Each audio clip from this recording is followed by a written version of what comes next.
What's up, everybody? Welcome back to another jam-packed edition of the Two Buck Sports Podcast. I am your co-host, Rusty Buckets, checking in with y'all tonight.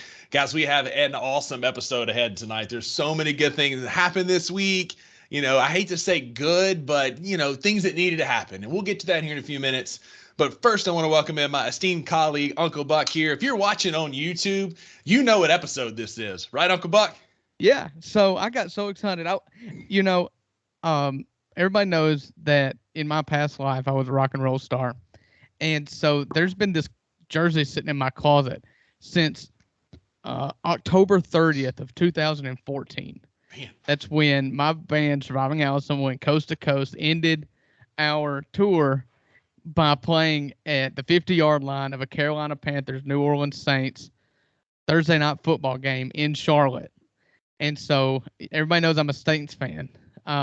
Probably less now than ever, but used to be a diehard fan. And so this game was in Charlotte, and we're playing on the 50-yard line. So like, you've got to wear Panthers stuff. So I said, okay, well, I don't have any Panthers stuff. They're like, no worries. We're going to take you to this team shop, and you're going to pick you out something. So I was like, I'm not ever wearing this again. Because the division rivals at the time, Cam Newton was there. I mean, it was Cam Newton versus Drew Brees. Both these teams were good. I hated them. So I was like, I'm going to buy the most expensive thing they've got. I'm going to really stick it to the Panthers. And so I walked out with a Luke Kuechly jersey. Number 59. 59. And so I was Luke Kuechly has not been in my mind for several years now. Since he retired, 4 years ago? Yeah, since, his brain turned to mush. Probably the most historically active concussion streak that's ever been documented.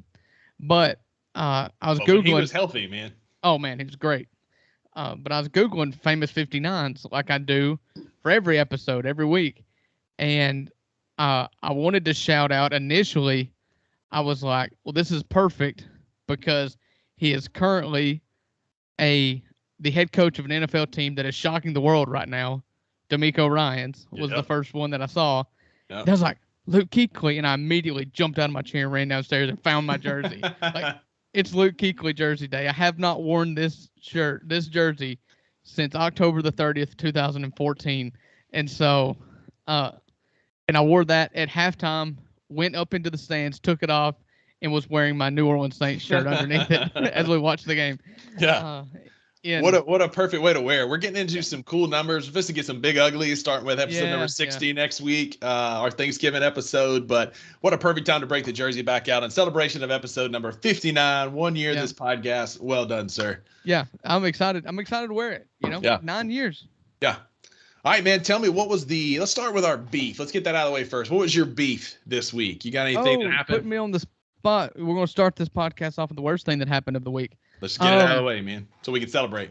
Yeah. It's been a pretty good week. I'd have to say my beef is I'll just keep it simple because we're talking about it later, but it was just how quickly the game ended Saturday night in the Ole Miss Georgia game. I had a big cookout at the house for a quote-unquote Friendsgiving, as people like to call it. And so I had a bunch of Ole Miss fans over.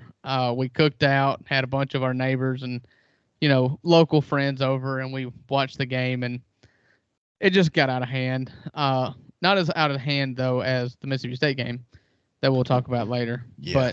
But or the Arkansas game that we'll talk about later. Or the Tennessee game that we'll talk about later. Just a week of blowouts in the SEC. Foreshadowing. Yeah. So that's my beef. It's just I didn't expect to win. I told you guys on the podcast I'd be shocked if we won, but I was shocked to see that we were not in the same league as the Georgia football team. So I wasn't shocked to see that you weren't in the same league, but it was an absolute take your lunch money. You texted me sometime late that night. You're like, well, tonight sucked. Like, yeah, it really did. I believe my exact quote was, I sent you the Kelly Oubre tweet about him getting hit by a car. And I said, I also feel like I got hit by a car tonight. That's what it was. I'm like, can relate. Can relate, I was at church Sunday, and like everybody there, like most churches in Mississippi, is Ole Miss or Mississippi State, except our preacher there, who's a young guy. I mean, he's 34, 35. Real cool guy. I'd consider him a close friend. He's a diehard Razorback, and so we just all were in a huddle before church started, and we were all just kind of like, well, we're all in the same boat, right? I mean, yeah. None of us want to talk about football today. We all got boat race. Yeah. Yeah, man.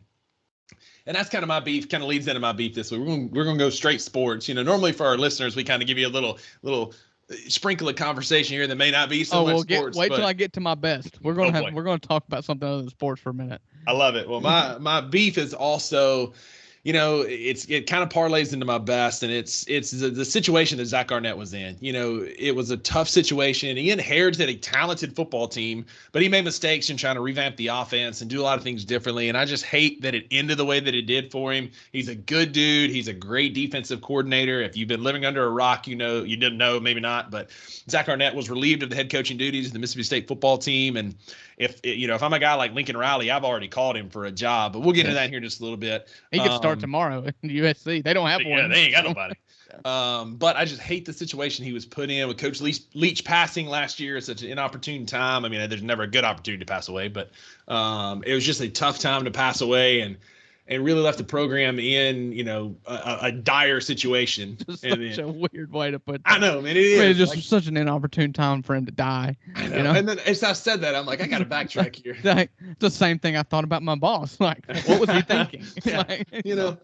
To our listeners, I apologize.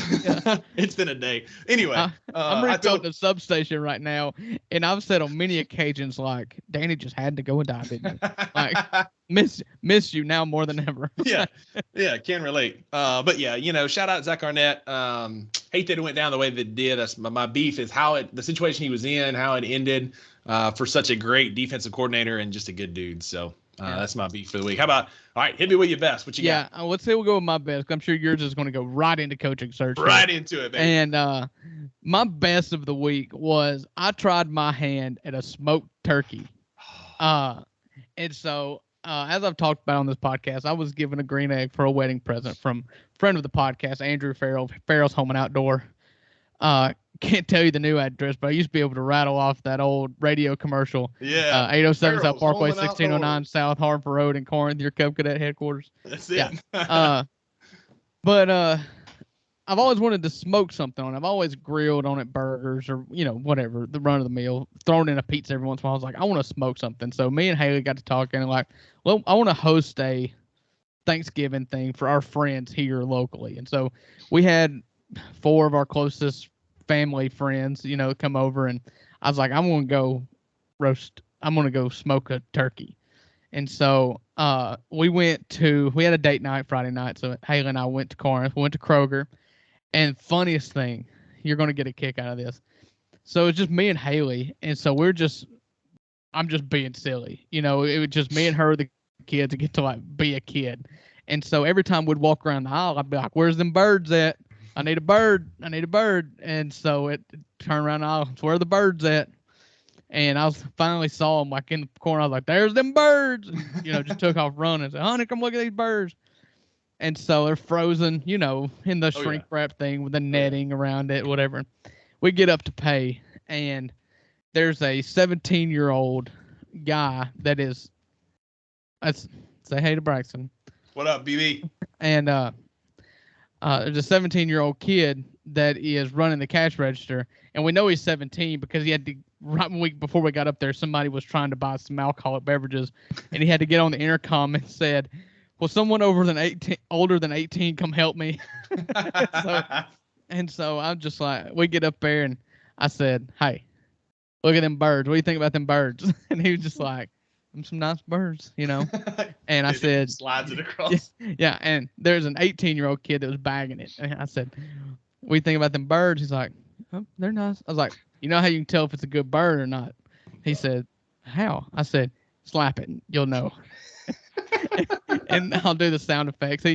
And to keep in mind, these are frozen turkeys.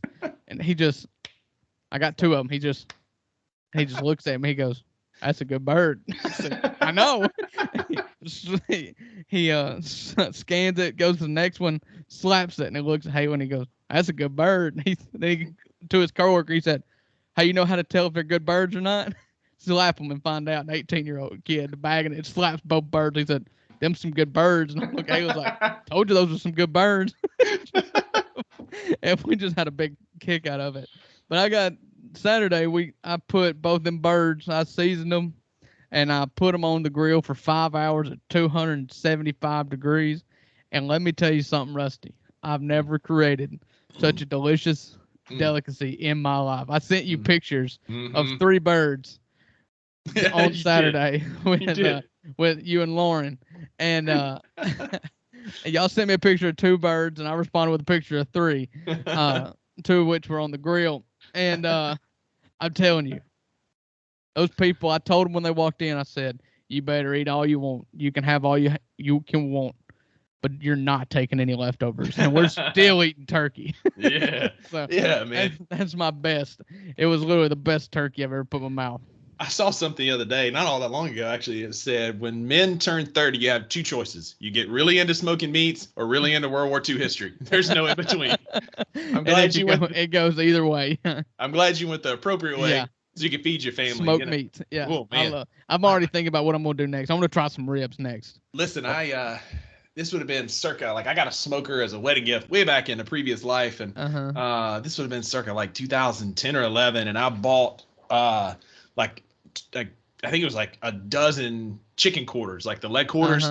Yeah. And I brined them overnight in a cooler, and then I rubbed them down real good with a Cajun rub, soaked them in apple juice, and then I was injecting apple juice in them as they smoked. Ooh. I had invited some people over to watch the Daytona 500, and absolutely. Yeah, man. We had about a dozen, maybe it's more than that, maybe like 18 chicken leg quarters, and there were 6 people there, and there were no chicken leg quarters when we got done. Dominated those things, man. Yeah. Oh my God. Yeah, see, I did birds on a smoker, man. It's just hard to beat.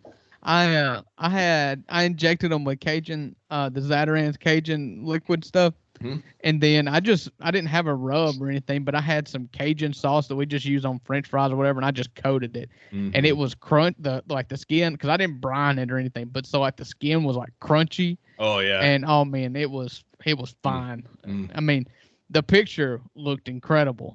Yeah, they look good. I almost hopped on the first flight back to Memphis, to get back home to see it, since my invite got lost in the mail. I started to come on back anyway. Well, hey, you got a picture when I put them on the grill. You had 5 hours to find a plane, and you got time. I did. So, I did. I guess that's on me. All right, tell us your worst or your best thing that happened this week.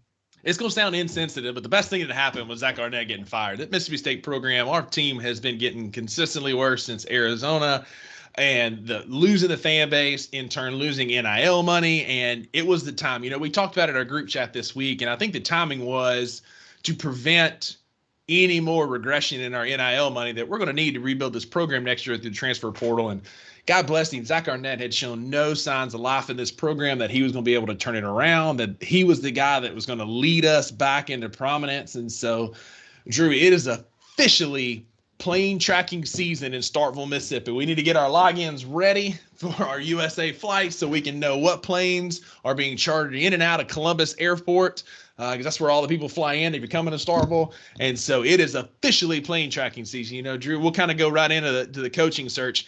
Like I told you today, Nick Saban has not come out and said no to the Mississippi State head coaching job. He might be looking for a new challenge. He is not denied. He has not denied interest in no, Mississippi he has State. not.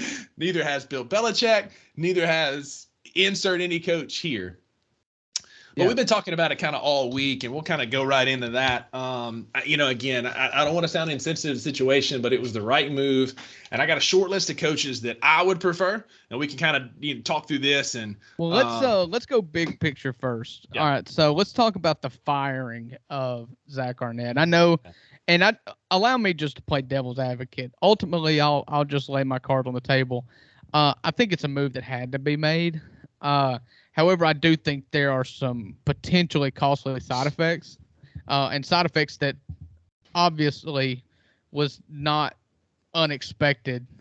The AD knew that it was going to Sure. questions like this were going to come up. Sure. And he made the decision anyways. Well, a decision I think that, 60-40 probably should have been made. Yeah. So Mississippi State is currently 4-5, right? 9 games into the season. He's coached 10 games as a Mississippi State head coach. Oh, well, I guess 1 game as an interim and 9 games as a head coach in Mississippi State. He has not had a full recruiting season yet. And he came in and he changed the identity of a team. And his identity, the way he wants to run a team, was never able to actually – it was only an idea. There was never a chance for him to actually act on it or to pursue that identity that he had as a coach. And so I'm curious as to what the pitch is for the next head coach that has questions. Obviously the question is going to be, well, you fired your last coach after 9 games without, how do you respond to that? How do you respond to somebody who says, are you just going to can me after a year? You're going to actually let me rebuild? So my rebuttal to that is this was not Zach Selman's guy. This was not the hire that he made. Arnett was already in place when Selman got the job. We let, our Mark Keenum made this hire as university president because John Cohen had already gone to Auburn, thankfully. Right. So to answer that, like, Selman did what he needed to do, like any AD would do. If you watching the national media cover this, it's a great case of tell me you haven't watched any Mississippi State football without telling me you haven't watched any Mississippi State football. Because if you've actually watched the product on the field, it is getting worse and worse and worse, to the point that Texas A&M gave up 10 points to Mississippi State, and then they fired their coach. Like, that is a fireable offense if this offense scores 10 points on you. And that was that's not why Jimbo got fired. I'm well aware. Listen, but that was a great push out the door. It is a funny storyline to push. Yeah. You go out and you beat the brakes off Mississippi State, but you gave up 10 points to them. The academic weapon and the whole offense, you got to go. Yeah. So that's true. You did see a steep downward trajectory, even after your one SEC win, being on the road at Arkansas. Only scored 7 points. We played baseball. More about Arkansas than it did about Mississippi State. Mississippi State seems to be a team that has give up on the season. Yep. Like you said, it was one of your bulletin points for saying Mississippi State's going to go 8-4 this year. Was it how senior heavy or experience laden they were as a team, Yep. And to have that team, what it said to me was there was a lot of guys that's hoping to keep healthy for the portal. They gave up early, and a lot of, Dan Mullen had a losing season his first season at Mississippi State. He then turned it around. He was taking over for Kroom, ran a totally different offense. And then Mullen came in. They were really bad in first year, but he had time to kind of get his players. And so I can understand a coach, especially a coach that may be a hot shot, a young guy that's going to be at the group of 5 level that wants his first crack at a Power 5 school, an SEC school, to be like, is this going to tank my career if you don't give me the chance to build what I want to build, Yeah. I mean, I get that, he's trying to put his mark on it, but, this was a team that won 9 games last year. We could have very easily won 8 or 9 more this year with that experience, especially now at this point of the season, seeing how bad the SEC really, the SEC's down this year. Like, if Mike Leach is the head football coach, we beat Kentucky, we beat Auburn, we beat South Carolina. Like, there's 3 wins right there. And This is a completely different season. Yeah. And it's just tough. It's a tough situation. It was an emotional hire, but it was the right hire because you're trying to keep a recruiting class. You're trying to keep the players together and not have a mass exodus because you're thinking that, all right, we're going to promote from within. So we're going to keep it much more, in line with what we've been for the last 3 or 4 years. And instead, Arnett tries to reinvent the wheel with air raid players. And I bought into that because I thought that, like he had said, he was not going to do that. And then that's exactly what he turned around and did. I've told you I've got a source on Will Rogers, and Will Rogers was told that they were going to have a more open, high tempo, wide open offense, and it never happened. And Will Rogers feels like he was lied to straight to 100%. And so, and we all do as a fan base. And so I think that, Barbet's gone. Like they're going to get a new guy that's going to come in and clean house. And it's tough. Yeah. We're not on the same tier as A&M from a national brand money standpoint. Obviously, they had somebody walk up to Ross Bjork on the sideline and hand him $160 million check. We'll get to that. Yeah. And so we can't compete with that. But part of me is I'm glad of the timing it happened when it did, because we're a step ahead of Arkansas. Because Pittman's going to get fired. And so we're not tampering, but we're making phone calls, kicking some tires. We're going to get back to Sam Pittman, too, because I want to talk about that, and I want to talk about A&M after we get done with State. I'm making a note of that. 2, on convince me. I'm a head coach looking for a job in the SEC. I've said on this podcast, and I think I'm right, and I think you think I'm wrong, but I would almost bet my house on it. Mississippi State is 13th in the SEC when it comes to NIL and obtaining players, and getting out in front of that, hiring a new coach is a way to excite the fan base in order to gain some traction in NIL, because there's only one way that you're going to get players nowadays, and you've got to pay them.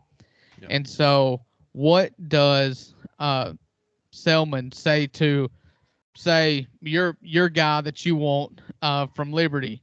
Mm-hmm. He says, what's the NIL situation? What do you tell him on that? Like when he says, how do I get players? What's your pitch? I think that, Selman comes from a blue blood. Selman comes from a program that can get any player that they want in Oklahoma. So he's got some experience in a system like that. He knows how to create that. Mississippi State's never going to be able to compete with the Alabamas and the Georgias. And you may be right. 12th or 13th is probably a good spot of where we are right now. But there's no reason that with the money that Starkville has, the money that some of our alumni have, that we can't compete with the other middle of the pack SEC teams. It'd be a top 10, top 8 NIL money team. Selman has the experience in fundraising with that, because that was part of his duties as assistant AD out in Oklahoma, was fundraising for NIL and fundraising across the board. And so he can step in and say, look, like, this is my program now. I'm going to run it how we ran in Oklahoma, and I'm going to generate that money.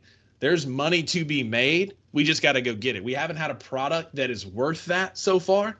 And this is my opportunity to prove that we can do that. And so I think that if you get a guy that's motivated to win, like a Jamie Chadwell, that could be music to his ears of, hey, man, listen, you're winning on these small schools. Help me help you, and you help me create that product now at a SEC school.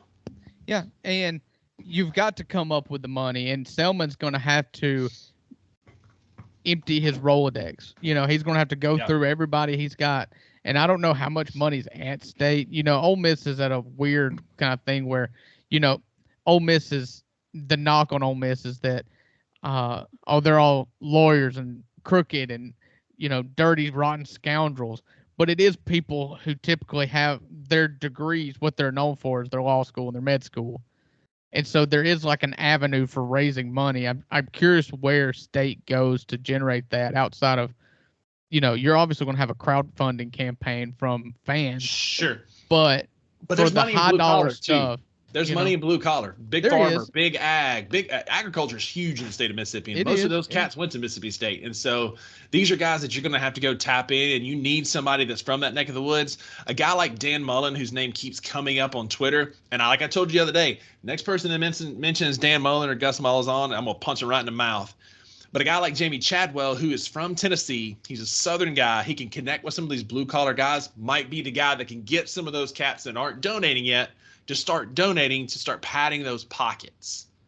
All right, so you're not on the Dan Mullen camp, Why would you, he left, like I said in our text chain the other day, I am very grateful for what he did for Mississippi State. He had us, we were the first ever #1 team in the college football playoff poll in 2014. I was at that game when we beat Auburn to get that. He took us to the pinnacle, and he maxed out what he could do at Mississippi State. I'm owning that right here on this podcast. I'm appreciative of what he did. He took us as high as he could take our program, and then he left for a better job. I don't blame him. He went to Florida. That's a national brand. All he did was then take them to 2 New Year's Six Bowls and have a Heisman finalist. Right. But why would you want to go back to the one that left you at the altar? You know what I mean? I think if this is only about pride. And if you think that there's I'm not. I wasn't if it's done. only about pride, it's not about you've got pride. to put that away. It's not about pride because he took us there. So he's going to be looking for that next step. This is just another opportunity. A. B, is there coaching burnout because he got burned in Florida. He's making a ton of money broadcasting. So who's to say he doesn't come back? Oh, I don't like it. He's gone again. I just don't have the trust factor for me is just not there anymore. He left us once before, pride thing, whatever. And he left us in a good spot to go to a better program. I'm not mad at that, but I don't know that he wouldn't do that again. And a guy like a Jamie Chadwell or a guy like a Jeff Lebby who's coming in and proving themselves and then going to a better job is different to me than Dan Mullen coming in, because I don't think Dan Mullen's going to win at Mississippi State and then go to Oklahoma or go to Texas. He'll go back to the booth. But a guy like Jamie Chadwell, as you said on this podcast, if he comes in and he wins, he's doing great, and then all of a sudden he goes to Florida State or he goes to Texas or he goes to Ohio State, it's because we're winning in Starkville. And I would much rather hitch my wagon to a guy like that than Dan Mullen. So, for the record, as an Ole Miss fan, I would be happy with you hiring Dan Mullen because I don't think he's got it anymore. I think with Dan Mullen, you've got his Mississippi State career. You're right. They should put a statue up of him, honestly. But he cannot be separated from Dak Prescott. Mm-hmm. And what he is so good, whatever credit he gets, Dak gets that and a little more. And 100%. Sure, he was good outside of Dak. He was fine with Nick Fitzgerald. He was okay a little before Dak. But his money, his breadwinning, his successes that ended up getting him the job at Florida was on the shoulders of Dak Prescott. Yeah. And he is older now. He has not been in the game since NIL took over. He's only talked about it. He has not been in the trenches recruiting this. And so that's why I think that it would be a poor decision for Mississippi State to go back with Dan Mullen. Yep. I don't agree with you. If you get the chance to hire Gus Malzahn, you go hire Gus Malzahn. I don't love that hire. I don't think it's an awful hire. I do think there's better out there. You know what you're getting with Gus, though. Gus is a dynamic offensive guy. He's still in college football. He's never left. I mean, he got fired from Auburn and bought out, immediately went to UCF. He just took UCF on the road and beat Oklahoma State 45-3 the week after they won their last ever Bedlam. Call it a letdown, emotional loss, whatever. Of those two, I don't hate Gus Malzahn of those two. I don't. Yeah. I think there are better options. Yeah, that's fine. But if it's those two, I'll take Gus Malzahn. Right. Some of the other options. Let me. You mentioned Jeff Lebby too. I think that would be a home run hire. I think that Jeff Lebby would not come to Mississippi State except for one thing, and he's got some familial ties that are going to be a real barrier for him if he's in a 50-50 race for a big-time Power 5 job. Say Oklahoma comes open. Sure, they could hire Jeff Lebby, but if they like Jeff Lebby as much as they like the next guy, they're going to remember that Jeff Lebby's father-in-law is Art Briles, and that he went to bat for Art Briles. Sure. And a place like Mississippi State, they don't care about that for the same reason that Ole Miss basketball did not. They went ahead and hired Chris Beard anyways. You know what I'm saying? Mm-hmm. Like, there's what you got to lose, you know, whereas a blue blood program like an Oklahoma or USC or Michigan can be selective. It could be the tiebreaker that's against you. Right. Is that you married a Briles. Yeah, and also in his corner is he worked with Zach Selman when Selman was at Oklahoma. Right. They had that working connection. Right. I think if you can hire, I don't think you can, but I do think that if you can hire Jeff Lebby, you go get Jeff Lebby. I think that he's definitely down the list. Again, so we've talked about it kind of around the bush. Jamie Chadwell, former Coastal Carolina head football coach, currently at Liberty. Real quick, funny story about him. I met him on a couple occasions when he was here at Coastal. I ran in some circles that I was able to have dinner with him a couple times. And I introduced myself, said, yeah, you're at Delta State. I used to go to baseball camp there. I grew up in Mississippi. We talked a little bit. And he got up to give his speech, and he's like, I'm going to tell a story because I always do, but no offense to my Mississippi buddy over there. I'm like, oh, God. He's like, all right, so I was the head coach at Delta State for 1 year. He said, and my wife was pregnant with our first child, our first son. And he said, we're going into church one Sunday morning there in Cleveland, Mississippi, and her water breaks. He's like, oh, baby, we're going to have a baby. This is exciting. Let's go. And he said, my wife turned and looked at me and says, Jamie, our child cannot be born in Mississippi. And he said, all right. So we got in the car. We drove 2 hours to Memphis, and that child was born in Memphis, Tennessee. No and way. I said, listen, man, no offense taken. I've been to Cleveland, Mississippi. I get it. Yeah. Well, I guarantee his wife will feel a lot better if he's making $6 million a year. As the head football coach at Mississippi State. Yeah. So, again, Mississippi ties. He recruited the area at Delta State for his 1 year. Not on the same level, but he at least has some ties there. He's from Tennessee. His dream job is Tennessee. That's well known because that's where he's from. But, again, if Tennessee steals him from Mississippi State, it's because we're winning. But he's a proven winner. He came to Coastal and took him to 11-0, then 10-2. He's currently got Liberty undefeated. You make some great points. They got that church money. Them Baptists be tithing, so they're going to pay him whatever. It's not just Baptist money. That is televangelist money. That's what I'm saying. That is buy this holy water. You got that $99.99. That's it, man. You sitting on your couch. To quote Ron White, if you're sitting on your couch naked eating Cheetos, you need to send me $100 money sitting in there, right? They can afford anything they want, and they're getting the talent that they're fixing to go just work Conference USA. Yeah, so I mean, he's going to win a million games, but it's Conference USA, and if the SEC calls and offers you $5-6 million to go prove yourself, you take that phone call, man, and you take that job. Again, devil's advocate. So Jamie Chadwell at Liberty making $3 million. That is by far the most a coach is making in the group of five. Yeah. It is money that's not going anywhere. He will make that as long as he gets there, because at Liberty in the Conference USA, he is going to go undefeated every year unless he plays a major Power 5 non-conference game. And so if you're Jamie Chadwell and you say Tennessee's my dream job, okay? Yeah. So would you go to Mississippi State where they're in total rebuild mode, total shambles mode? Yes, it's a blank slate, and yes, maybe they can get some NIL money together, or I'm making $3 million a year in what I think is the best job in the world, because you're going to go undefeated every year. You're going to make $3 million a year. Or do I just stay here for another year and see what's open? Or do I slow play Mississippi State and see if, say, Dabo gets hired at Texas A&M and see if I can get a job at Clemson? That's the thing, is like, how long do you drag your feet? If it's just Mississippi State in this coaching cycle, sure, take your shot at Mississippi State. I just wonder if he's going to slow play it. Sure, and because he is a name. He is a name. He is a lower level name, but that is a recognizable up and comer hot shot coach. 100%. And I met Jamie on a couple occasions. He is a competitor. Say that one more time. Let us know you know Jamie Chadwell one more time. Listen, man, I ain't got very many claim to fame. I'm gonna take what I can get. He's a competitor. He wants to win. Like, that's where he's at. And guys like that aren't complacent, making $3 million, dominating a conference. Sure, you're going to go dominate Conference USA, make $3 million, and make these at-large bowls, but you're beating up on North Texas. Yeah, you have an opportunity to come to Mississippi State, prove yourself in the SEC. The SEC is in a changing period. There's a lot of things changing with NIL. It's leveled the playing field significantly. I think that's why the SEC is quote-unquote down. I think it's just more competitive across the board. This is your opportunity to prove yourself at a big school. You won at Coastal Carolina in the Fun Belt. You're winning at Liberty as an independent/CUSA participant. Right. Like, you're winning at small schools. That's great.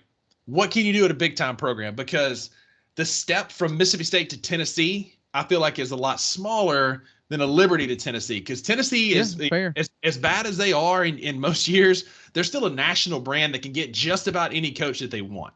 And so, well, Tennessee's rolling right now. Heupel ain't going the Tennessee thing. I mean, he's not going to have the Tennessee job unless there's a scandal, right? Because Heupel's there. I think the only team that would take him away would be Oklahoma, and they had bad blood when they broke up, so that may not even be the case. Heupel's got a great situation there, so maybe you stay at Liberty and you wait it out, or again, maybe you come to Mississippi State and you prove yourself in an SEC West team. You win 8, 9, 10 games, and then you get a Clemson, or then you get a Notre Dame, or then you take that next step to move up. Okay, so let's go down your list here. Who is wish list number 2? Willie Fritz. We've talked about him kind of personally, you and I. He's in his 60s. That's one of the qualms against him. But he is winning at Tulane, a historically bad college. Like, they have not been good. I was talking with a friend of the podcast, Ryan Mimure, today. He's a Tulane grad. This is the best they've been since the 30s, when they won an SEC championship in like 1934, right? And so he's got them pointing in the right direction. he's older. He's probably got a shorter shelf life than a Jamie Chatwell or a Mike Elko or a Jeff Levy that we've already talked about. Elko's coming. But he's proving that he can recruit at a high level at a school with limited resources. He's winning. You know, they're very competitive with Ole Miss. We're not even a year removed from them beating USC in the Cotton Bowl. He's winning at a high level. He knows the South, right? Because he's recruiting out of New Orleans, getting kids to come to New Orleans and play at Tulane. And he's a program changer. When he got to Tulane, they were winning 2 games at most a year. Last year, they were a top 15 team. This year, they're a top 25 team. Willie Fritz would be my number 2 guy. We kind of glossed over one going right into Jamie Chadwell, and I'll get your thoughts on Willie Fritz. I think a phone call that you make, and I'm owning it right here. There's a very small chance that we get him.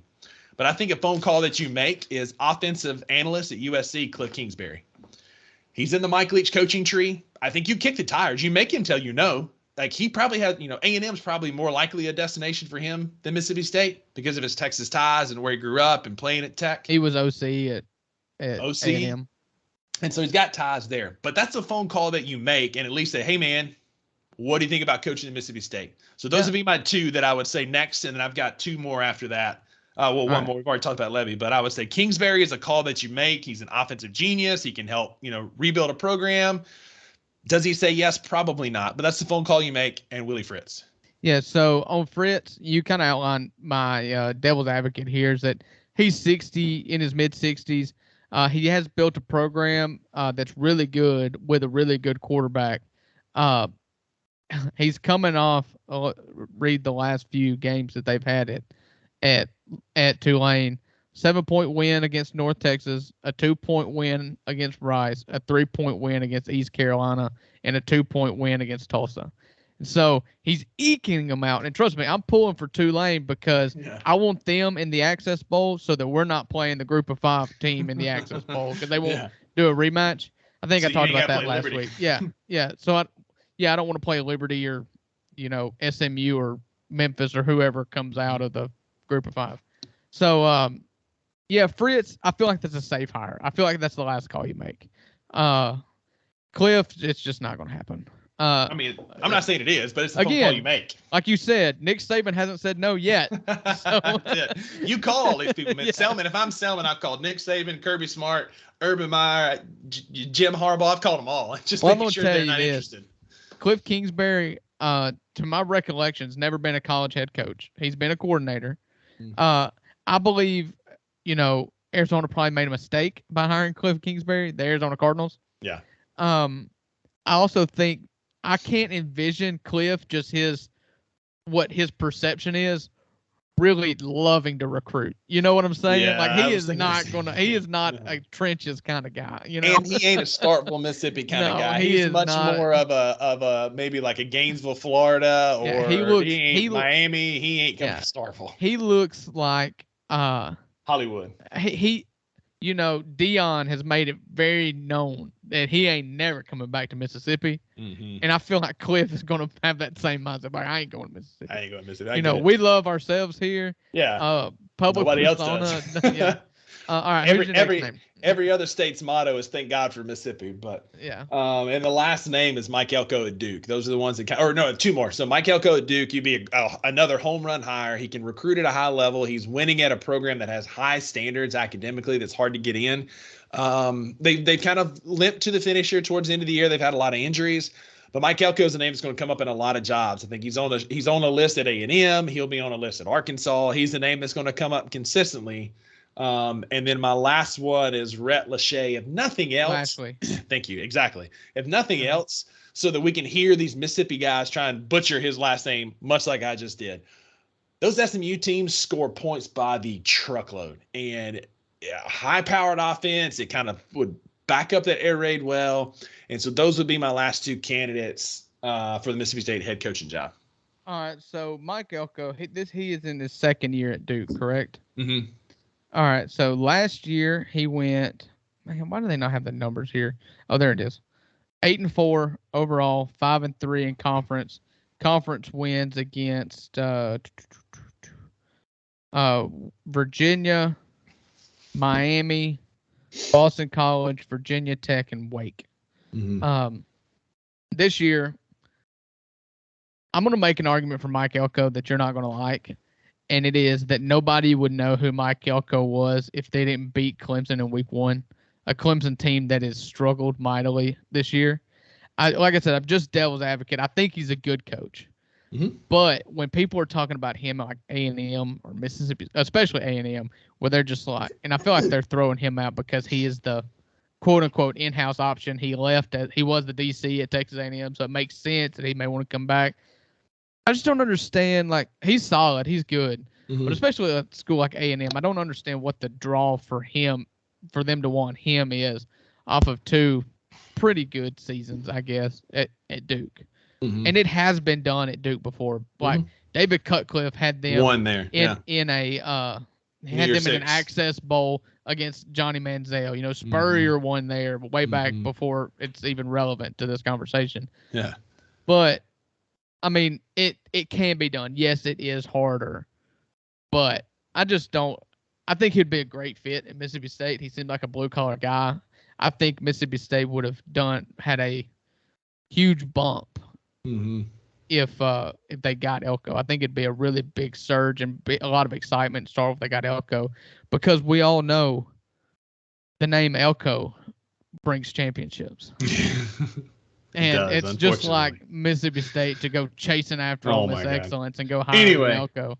Moving on. Rhett Lashley got fired as the OC at Auburn. Yes, he's done good at SMU. I don't know that would really excite me. That wouldn't be a name that. I mean, he's in the vein of, you know, Willie Fritz for me. Like, I think I'd actually go Fritz before I'd go Lashley, and that's, I mean, maybe that's just recency bias, maybe, but. Looking at the current odds on sportsbetting.ag, the next Mississippi State head coach odds are still what they were when I sent them to the group the other day. We got Jamie Chadwell at 3-1 odds, Jeff Levy 4-1, Willie Fritz 5-1, Lashley 6 and Lashley and actually Tom Herman are both at 6-1. No, Tom Herman is absolutely somebody I'd call. He'd be on my list. I was about to say he's one that I would call as well. A&M's probably going to call him too, but he won at a high level. They are not going to go hire the former Texas coach. I don't know, man. They need to win. They need to win bad. But Tom Herman is a name that's a guy you absolutely call, because he's recruited at a high level at Texas. They won at a high level for a little bit. He kind of limped towards the finish there, but that's another one that you call. Another name, John Sumrall. We talked about him last week. I'm a big fan of John Sumrall. At Troy. And then another one that's also intriguing is Lance Leipold at Kansas. I don't think, he's never coached south of Kansas before. Right. You talk about the dynamic in recruiting families in the South, in the deep South especially, Black families from inner cities. Like, you've got to really, it can come as a shell shock from somebody, though, that's not from this area or has any experience. He's recruited them farm boys in the Midwest pretty well. He's got Kansas playing at a high level. He's at 8-1 odds to get the job. It's different. It is different. I mean, you hire him. If you get the opportunity, you hire him. You take the hire, but I think you work through those names that I've already listed: Tom Herman, Jamie Chadwell, Willie Fritz, Jeff Levy. You work through those guys first. He's kind of down the list a little bit. Yeah, and I wouldn't put any stock at all on odds, because Vegas is trying to take every bit of money you got. 100%. This is just people bet on everything. I'm just giving you what the odds are out there. And once again, Nick Saban and Kirby Smart have not come out and said no. That's the last thing I'll say about it. What's Bill Belichick doing next week? Can he come interview? I don't know. When's the Patriots bye week? I don't know, but he keeps getting caught in these little apartments by Ring doorbell cameras leaving. Did you see that? No, I didn't. In their bye week, some one night stand, she released a video of him leaving from the Ring doorbell camera shirtless. Yeah. Oh no, that can't be real. Oh, it was, man. He looks like he turns and looks, and it is Bill Belichick shirtless walking to his truck to leave. Look it up online, man. It is out there. But speaking of head coaches that got fired, it's tough when you beat a team by 41 points and you lose your job the next day. But so the way this story is I don't want you to take any credit at all. No. Okay, because this was Ole Miss's doings.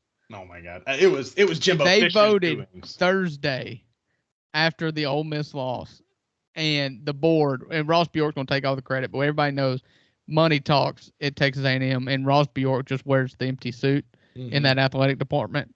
But yeah, after Ole Miss wins off of a walk-off blocked field goal, Jimbo Fisher's fate was sealed. Sure. And then he just goes out. I genuinely think that he knew Saturday he was getting fired.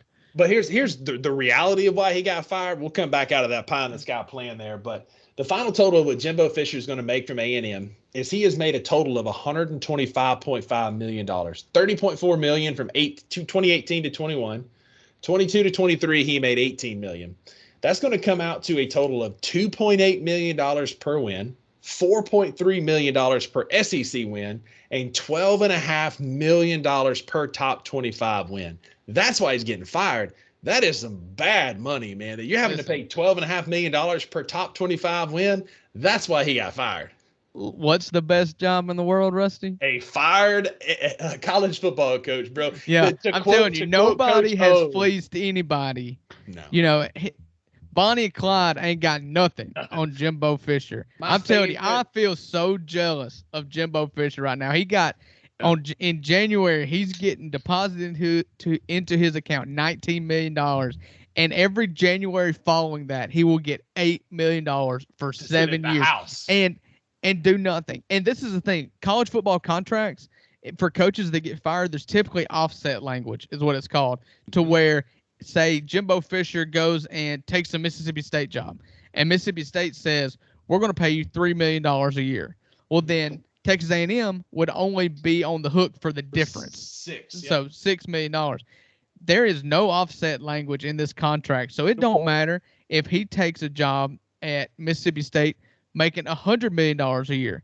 A&M is still going to be on the hook for $8 million a year for the next 7 years. It's beautiful. I cannot imagine a better life than what Jimbo Fisher is going to have for the next 7 years. One of my favorite stories, and I'm sure our listeners heard it ad nauseum, is Coach O. When Coach O was interviewed after he had gotten canned at LSU, they said, what happened? Tell us about the day you got fired. He said, I was sitting in my office, and they walked in there, and they said, hey, we're going to pay you $17 million to stay at the house. And I looked at him, I said, brother, what door you want me to leave and what time you want me gone? Yeah. What time you want me gone? What door you want me to leave out of? Yeah, that's it. I told today we were doing on one of my work calls today. We were doing like a gratitude, and I was like, mine's gonna be an opposite of a gratitude. I'm gonna say I missed my calling. I should have been a fired head college football coach in this life, because to get paid $19 million and the summation of $125 million, you go sit at the house and smoke turkeys on my green egg. I mean, I'm in, man. Beautiful. Let's go. Yeah. Mom, hey, honey, where do you want to go? You want to go to Paris? You want to go to Antarctica? You want to go to Hawaii? You want to go to the moon? Pack a bag. We gone. That's it. We out. And notice you haven't heard a word from Ed Ogeron since he walked out that door in Baton Rouge. And it's going to be the same way for Jimbo. Man, he's like 58 years old. He's obviously doesn't have it anymore. And he's getting $8 million salary a year. Like, shoot. He gonna go sit on a lake somewhere. He gonna be like Coach O, because Coach O keeps popping up on these videos at the beach, running down the street or dancing with some, peroxide blonde at a bar. Like that's what Jimbo's gonna be doing, just at a lake in East Texas somewhere, just on a living life. On a lake beach. That's it. Just living life, man. Have you seen, quick sidebar, have you seen the Nate Bargatze SNL? Yes. On a lake beach. Yeah. Y'all got to go watch that. I'm not an SNL fan. I feel like me and Rusty both missed the prime of SNL, but the Nate Bargatze episode, he's a favorite of mine anyway. So funny. So funny. But yeah, Jimbo Fisher is my hero. And two.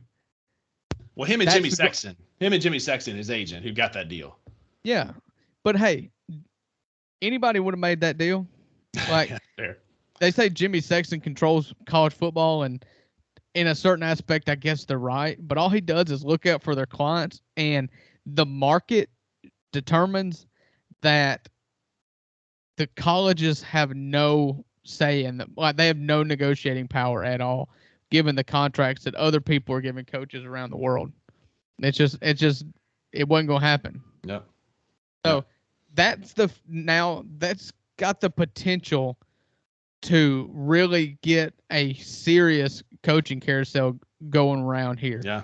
That job is a domino that could really spiral this thing.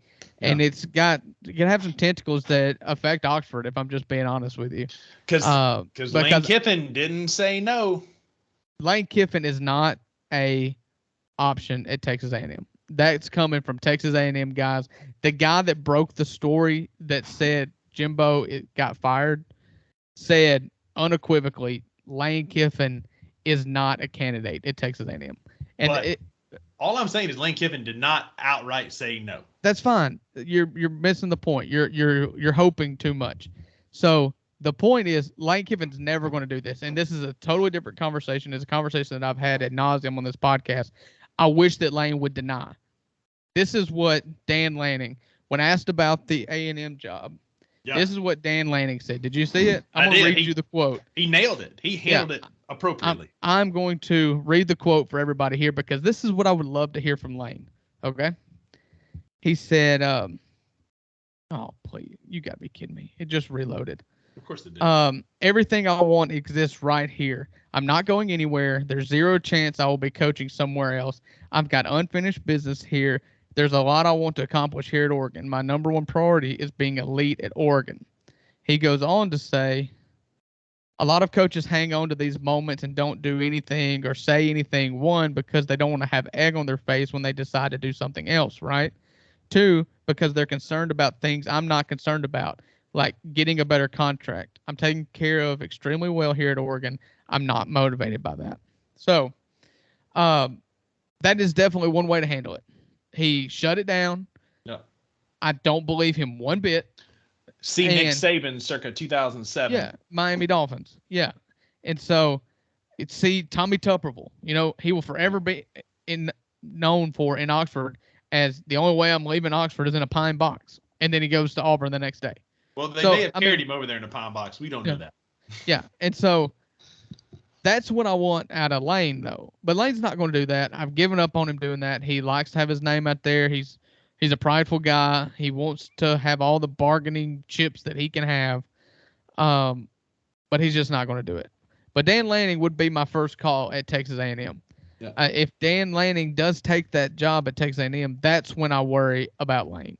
Because I do think that Oregon is a job that would intrigue Lane and that would talk. I would think Oregon should have more, and probably does, have more draw to Lane than Auburn last year. Mm-hmm. I think he has a real shot at the college football playoff. Not that Ole Miss, if it was a 12 team this year, they're right in the thick of it.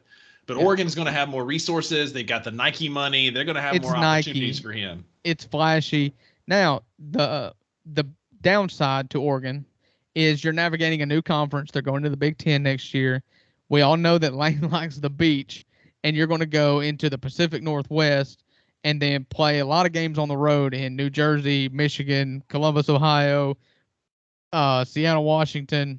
You know, you may get somewhere tropical to LA every once in a while.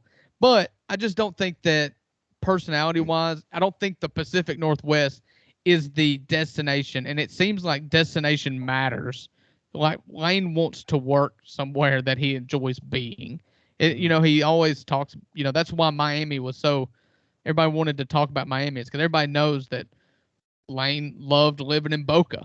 Mm-hmm. That he just loves that lifestyle. The Pacific Northwest is the exact opposite. But if we're just talking football, it makes sense. Yeah. They've got Nike money. They've got Phil Knight. They've got the exotic uniforms. They've got national draw. It's a good job, and it's a job that I'd be nervous about Lane taking, if I'm being totally honest with you.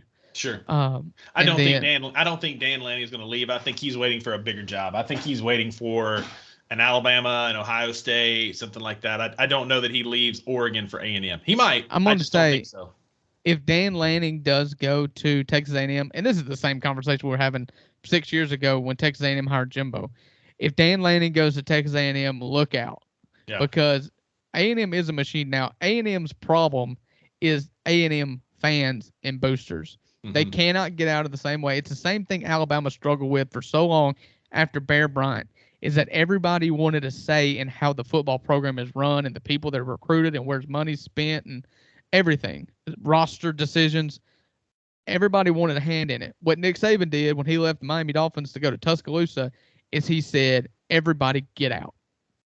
I don't care what anybody say. You're going to pay my salary. You're going to pay my staff's salary. Mm-hmm. You're going to support this team by supporting me, and I'm going to do this. And so if Dan Lanning's got the stones and Texas A&M has been humbled enough to squash their pride and let Dan Lanning handle it, look out, because Dan Lanning is the real deal. Yeah, and 100%. Given the resources and the players that are in Texas, he can really make A&M a juggernaut that everybody thinks they should be, but for some reason they aren't. They just historically have not been. Yeah. And again, that's going to create some domino effects across all of college football, right? Because he goes to A&M, say Lane goes to Oregon, then maybe is that John Summerall coming to Oxford? Like there's a lot of moving parts that happen there. And so I'm a fan of chaos. And so I'd love nothing more than Dan Lanning to take the job, even though that's going to make A&M more competitive. It just creates chaos in the coaching landscape. Well, just say what you really want to say. You want Lane to leave and go to Oregon. I don't care. You do. You honestly don't care. Hey, Rusty, it's natural for you not to want the coach of the team that you hate that is about to go 10-2 for the second time in 3 years. Sure. To leave. Sure, but he hadn't fared that well against Mississippi State overall. He's 2-1. Yes. I guess he is 2-1. Soon to be 2-2. We'll get to that here pretty soon. God. But anyway, Greg Knox. Greg Knox is undefeated as the Mississippi State interim head football coach. You said you were touting your now your now deceased Arnett being 1-0 after a bowl win against there when he Illinois. Departed is what we're looking for, not deceased. Yeah, whatever. So if it's not, well, let's talk about A&M. If it's not Dan Lanning, who do you call? Because for me, chaos. Send Dabo Swinney 100%. To College Station. Because they're souring on him in Clemson. They are. But the thing with that, I don't know that A&M's going to call him because he is on record multiple times not being a fan of NIL and transfer. Oh, they would have to fix that. Yeah. They'd have to fix that quick because he's staked his name to that. And A&M is wanting to win and be progressive. So that's my big holdup with Dabo is he's not evolving with the game of college football. So why would A&M want to pull another like old deadbeat horse like they just had Jimbo in that Fisher who got passed by time? Why would you want to put another one in that seat in the same position? It's fair. I think that Dabo and Jimbo as consecutive coaches would be great. Great. Dabo, he'd get it together. I mean, that team at Clemson is good except for one position. And if he would have gone to the transfer portal and gotten Jackson Dart or Spencer Sanders or, pick your transfer quarterback, there's 1,000 of them. Yeah. That team would have been relevant in the ACC this year.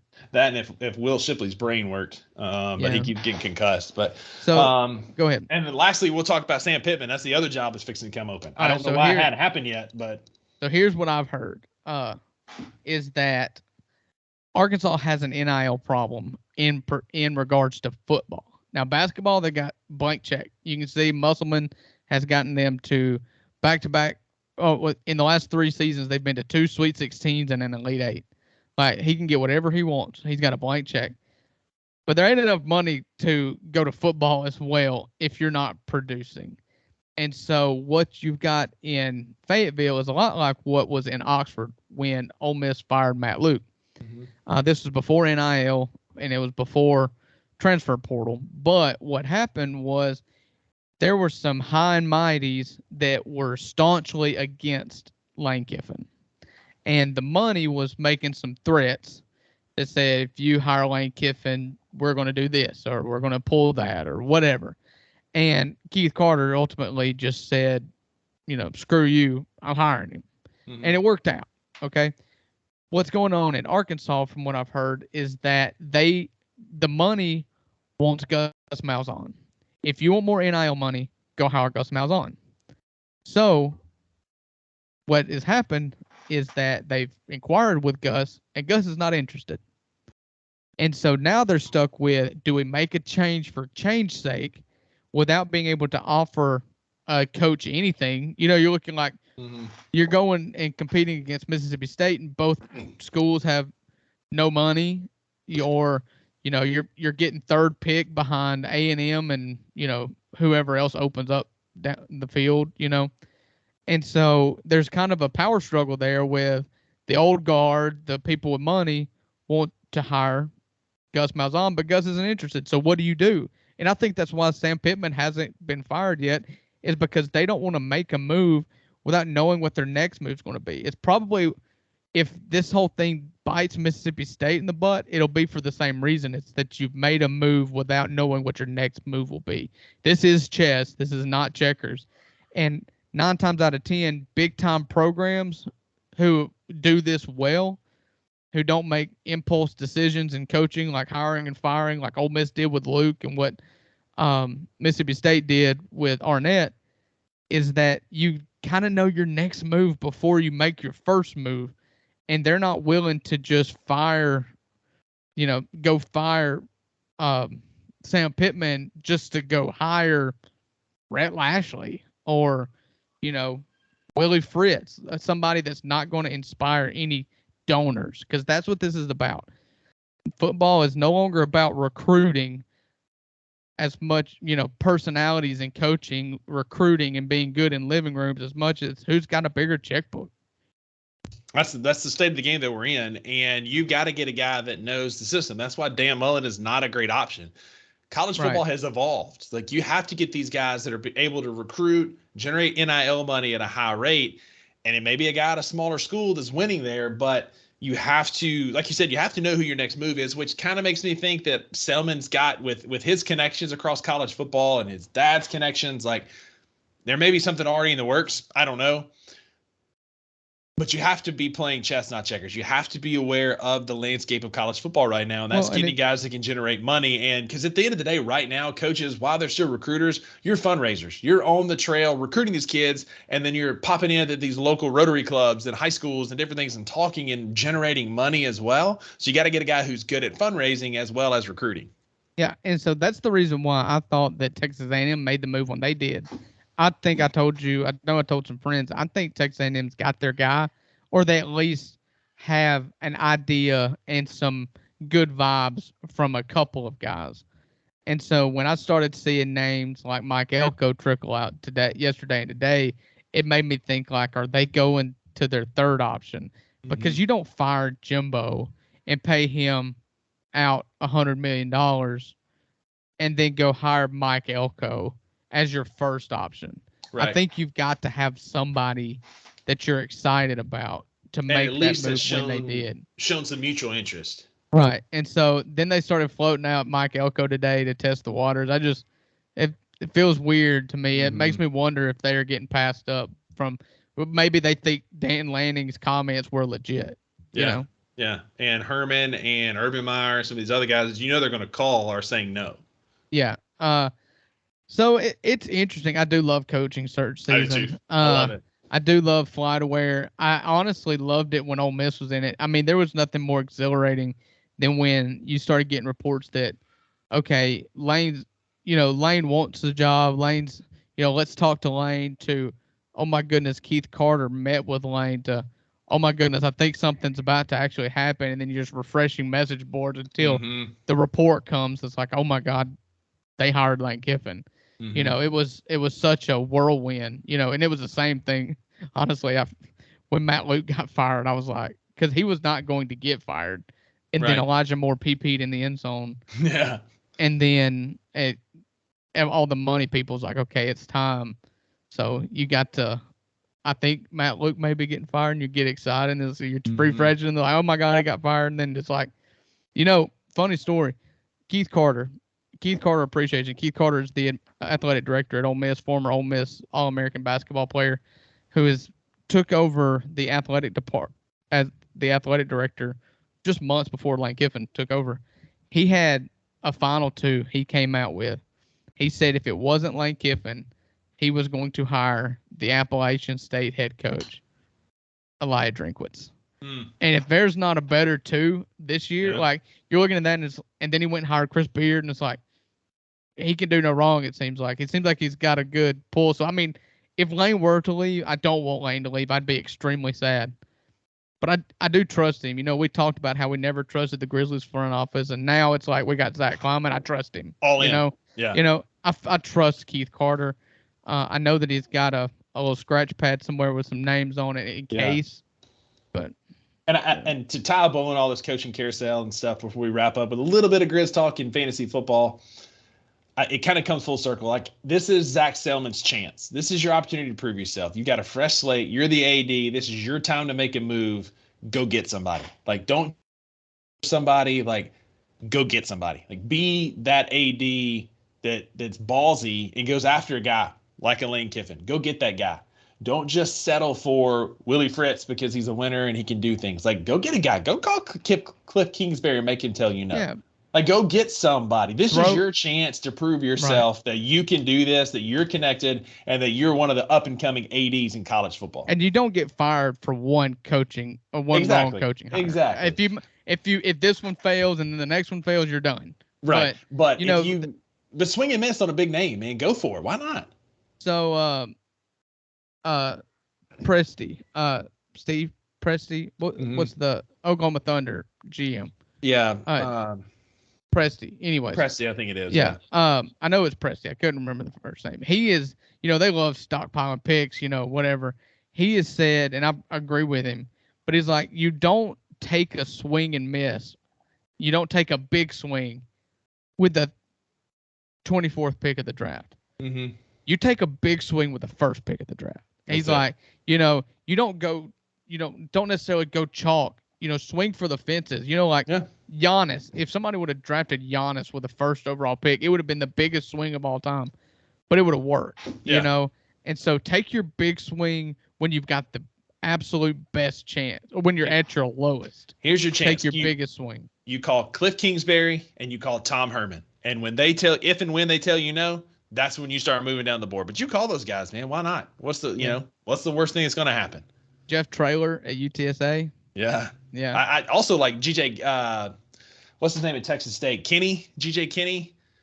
No, I could not tell you he's the Texas State. He's winning at a high level. It's Kinne. Texas State's the guy that went 100% transfer portal, right?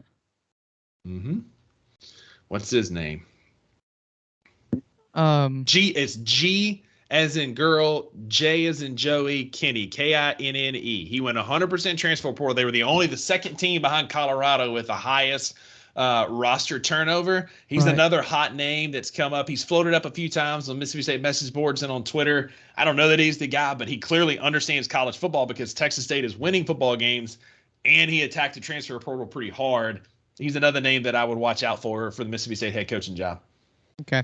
Well, I don't believe that any decision will be made before our next podcast, which we will record next Tuesday night because Thanksgiving is Thursday. Yeah. And so I'm curious. It's going to be a fun week. it is. I'm glad to be able. I'm hoping to be able to watch the whole time as a spectator. Yeah. Okay. So let's talk Grizz for a second. It is 7:30 Central Time, and I still have 2 hours until the Grizzlies tip off on a road game against the Lakers. They will tip off 10:30 Rusty time, 9:30 Central. Oof. They got a big win. Big win. Listen. Went on the road and beat the Clippers. If I told you that the Grizzlies went and beat a team with a starting lineup of Paul George, James Harden, Russell Westbrook, and Kawhi Leonard, and Ivica Zubac, but and you beat them at home, you would think, oh, Grizzlies are good, right? Right. Except that since James Harden has been at the Clippers, they are 0-4, and he has been absolutely atrocious. The Grizzlies won that game because they did not take James Harden out. Right. It's been a really hard transition for the Clippers. The best part is the Sixers are 6-0, and Maxi's scoring points by the truckload. 50, dropping a 50 for the city. Dropping a 50 piece the other day. I mean, I love it. There are a few teams I enjoy beating more than the Clippers, and they're not the teams of the 2010s that I hated so much, but that's a franchise I'll never forgive for some of that. Like, my top 3 sports moments of all time were Dak Prescott's run against LSU, beating Auburn to become the number 1 team in the country, and when Chris Paul got kicked in the face by Tony Allen driving in the lane. Like, we got to talk about Chris Paul for a second. Oh, we'll get to that in a second. Yeah, okay. We'll get to that in a second. That's part of our NBA talk. But, like, I hate the Clippers. I love beating the Clippers. I love watching them lose. And so especially when it's my team that beats them, I'm even better. Like, that's one sporting franchise that I probably hate more than any other because of those wars back when they were lob/flop city. Well, I was with you. I hated the Clippers. I hated Blake Griffin and Chris Paul and everybody that played with them. My hatred for them diminished over the years, though, because Chris Paul left and Blake Griffin left and DeAndre Jordan left and there was just nothing other than the laundry there. However, now they've got James Harden, and they've done this whole super thing. We're the big market team and going to get all the players again. I hate them again because I hate James Harden. Yeah, 100%. So, but yeah, speaking of Chris Paul, like once a Grizz, always a Grizz, especially Captain Clutch, Mike Conley, like, oh, captain, my captain. Love me some Mike Conley. And to see Chris Paul dive for a basketball, look up and see his knee, and then lunge into one of the cleanest, most respectful, only had maybe 2 technicals in his entire career. NBA community. He got I know he got one in Memphis. Okay. But he's always like the NBA community player of the week. Like, he does so much good. Just a good dude. Yeah. And then Chris Paul would try and take out his knee unnecessarily. Yeah. He totally aimed for Mike Conley's knee. Because he grabbed the ball and then he looked at it. Yeah. It's like the ball, the shortest distance. My dad used to tell me this all the time when we were doing something. He would always be like, what's the shortest distance between 2 points, son? And I'd always go, a straight line. Well, there was a straight line between that ball and Chris Paul, and Chris Paul took a hard right into Mike Conley's knee, and it was just disgusting. He's got to be. He will be a Hall of Famer. He will be known for his assist and how he was such one of the highest IQ players of all time. But it will never be talked about how dirty that dude is. And he is. He's charming, soft, and he's dirty. And he ain't never won nothing. He never won nothing, man. He could beat them Grizz, but I don't want to talk about Chris Paul in this podcast anymore whatsoever. We'll move right into I almost forgot. We're going to loop back to college football before we finish up with fantasy football. Here we go. We have got our picks from last week, Drew. One of us went 3-2 once again. The other went 2-3, ladies and gentlemen. We both felt really stupid on one game. We did. A piece. We did. Yep. Yeah. We have a tie. We have both of us are sitting at 26-25 on the year. I picked Michigan, Missouri, and Auburn. Drew picked Michigan and A&M, and we're tied at 26-25. Don't call it a comeback, baby. I've been here the whole time. Yeah, I felt really stupid picking Arkansas, and I felt really stupid about picking Tennessee, and really stupid. Then I picked Arkansas too, didn't I? Yep. So you had 2 that you felt dumb about. Yeah. You were all in on Arkansas. They beat Florida, whatever. I'm like, look, man, Auburn's defense is good. Right. They're getting better. Nothing I said was wrong. I said Auburn's getting better at the right time. This is Hugh Freeze. They start off slow, and then they sprint to the finish, and they're winning football games late, and they beat up on Arkansas. They've got Peyton Thorne playing good quarterback right now. I'm proud of that pick. I picked with my heart, not my mind, picking Mississippi State. I knew what was going to happen. I can't pick against Laundry. You didn't think 51-10 was going to happen. But. No, I didn't. But I knew we were going to get beat. I just didn't know it'd be that bad. 16-point line. And 17.5. And we lost 17.5, and they got beat by 41. Yeah. So. Anyway, we are tied. 3 games, 26-25, baby. Once again, don't call it a comeback. Look, we're not going to pick any games this week. It's some crap football. We got Cupcake Week heading up to the rivalry game, like the biggest game. Georgia, Tennessee. Yeah. And then North Carolina, Clemson, but who cares about ACC? Michigan, Maryland. Who cares about ACC Big Ten football? So we're going to move instead right into the League of Avengers. Drew, what you got for us this week? So this has really settled into quite the fight here. So Rusty lost his 2nd straight football game this week to drop him to 7-3. But he's not alone, Rusty. Because do you know how many people sit atop the standings at 7-3? Would you like to venture a guess? 12-team league. I'm going to say 4. 5 people are at 7-3. You've got us 2. You've got Hunter, Justin Lumpkin, and our friend Aaron Ivey, all at 7-3. After then, you've got 1 team at 6-4, 1 team at 5-5, 4 teams at 3-7, and 1 team at 2-8. Man. So, as it stands right now, of the 4 teams, this is the rankings. I told you had a soft schedule. It's bearing out. Yep. Number 1 in points for of the 5 teams that are tied at 7-3. Gotham City Knights, Hunter with 1,291 points. Number 2, Waddle Vision. That's me, 1,232.8 points. Number 4 is Lumpkin at 1,217 points. And then you are fourth out of the 5, 7, and 3 teams with 1,200 points even. Aaron, I don't know how he's done it, but he's scored 1,084 points. He's only scored 3 more points than he's given up. Yeah, and he's but 7-3. yet he's 7-3. You know, on that's on a 5-game winning streak, mind you. Yeah, you know, the best stat last year in the NFL was like the Vikings were 12-0 in games decided by 4 points, you know, or something like that. Some freaky stat. That's Aaron this Aaron year. Ivey. Yeah, he is Ivey. eking out everything. I want to look back at his schedule real quick. But yeah, so that's what we're looking at. I'm not going to look up his schedule. We're going to just go ahead and we'll pass out some Drewskis. So week number 10.